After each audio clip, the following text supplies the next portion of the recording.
One of my all-time favorite sets, probably the best draft experience I've ever had, was from not that long ago. And I wanted to get a fat pack that I knew a lot of other people would remember fondly. Now, what really got me back into the game was Return to Ravnica. But what got me kind of re-addicted was, in fact, Khans of Tarkir.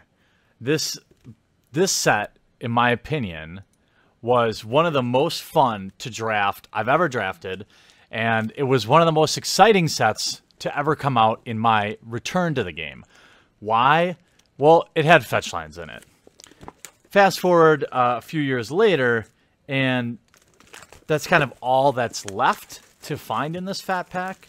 However, the memories of the draft format and all the things that were around during this, like drafting triple Khans, I could do it all night. Like, I drafted a lot on MTGO.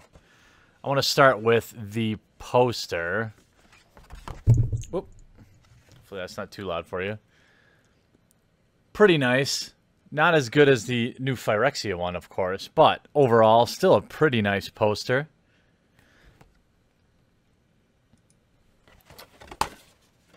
And we have our guide, as usual, as well as our box.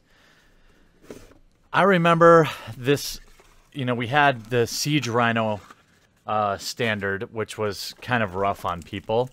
But overall, I remember standard as, at least the draft environment during Khans was unbelievable. Like, triple Khans, I mean, in my opinion, is one of the best ever.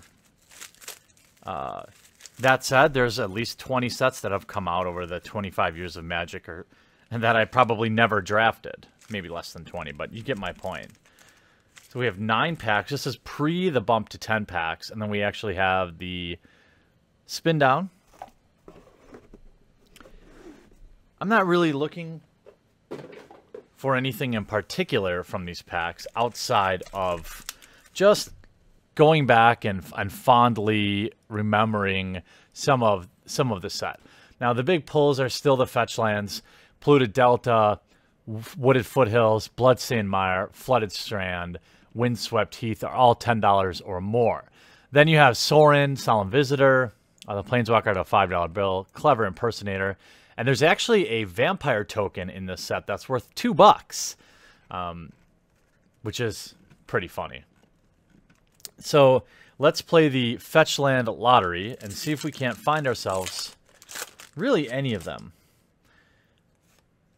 I really liked Morph, too. Remember, this was an ability where you would play a card face down, and it would act as a 2/2 vanilla creature. You pay 3 of any mana, you play something like Woolly Mammoth, Woolly Loxodon face down.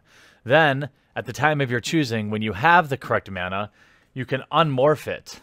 This was an absolutely awesome wrinkle to the game. You never really knew what was face down because everything could be cast for the same price face down, but it created this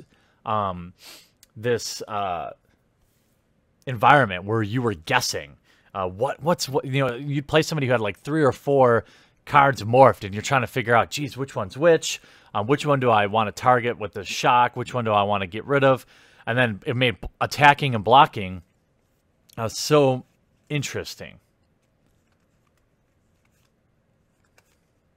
Here we go.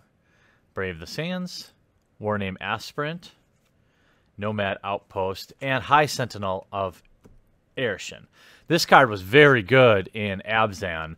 3/4 flyer for 4. That is, you can pay 4 and put a 1/1 counter on target creature. It also gets 1/1 for each other creature you control with a 1/1 counter on it. That was a very good. And here's actually what the morph tokens look like. So if you wanted to play a morph card, you would play it like face down and then put your morph on top of it. Not everyone played that way. Most people just played it with the face down, but that's how you did it for those of you that weren't around. Hope you're enjoying all the content this week. We've got a massive sort of speed opening of 300 Echelon packs. We've got this, the Tarkir Fat Pack. Tuskguard Captain, another very good Abzan creature. In general, a 2/3 for 3 was good. The Outlast ability was great. You pay 1, and tap it, and put a 1/1 counter on it. The reason this was so powerful is because, when you were outmatched and you couldn't attack or block, you could still always use the mana to make your creature larger. Meandering Tower Shell, 5 mana, 5/9 turtle. This one was always great. That had Island Walk. But whenever it attacked, you had to exile it, return to the battlefield under your control, tapped and attacking at the beginning of the next declare attacker's step. It was a great blocker, but you had to be strategic about when you attacked with it. Secret Plans, this was great in the Morph deck. Mantis Rider, this was a powerhouse in Standard, 3 mana, 3/3, Flying, Vigilance, and Haste. Powerhouse in the Jeskai Standard deck, but also extraordinarily difficult to deal with in Draft on turn 3. Very powerful card. At one time, it was worth a few bucks, too. Kintree Invocation, Temur Charm. The charms were so good. Gosh, I forgot about those. Well, we nailed a Mythic. Empty the Pits. Double X and 4 black, so you're paying 4 black, and then 2 mana for every 1 activation. It has Delve, and you can put X/2/2 black zombie creature tokens on the battlefield. Tapped. It's an instant, so you could swing as cast it as a blocker, or cast it at your end step to create a huge army unexpectedly. Definitely worth that Mythic stamp.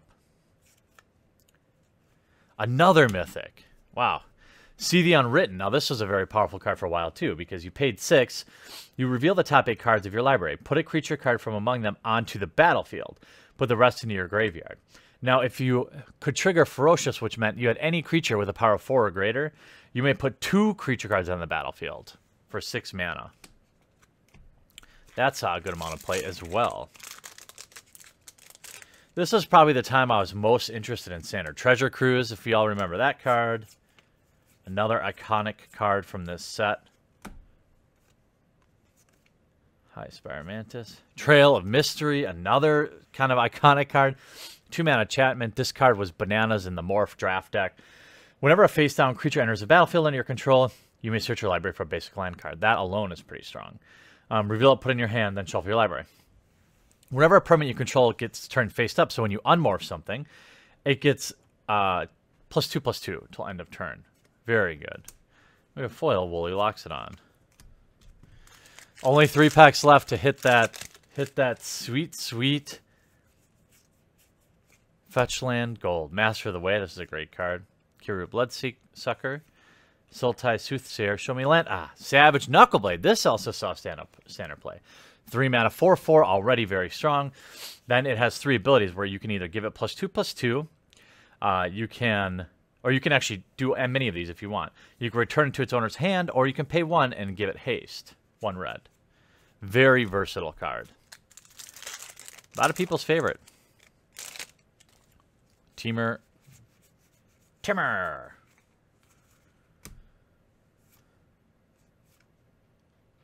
I saw that land behind it, and I was like, Here's Sage of the Inward Eye.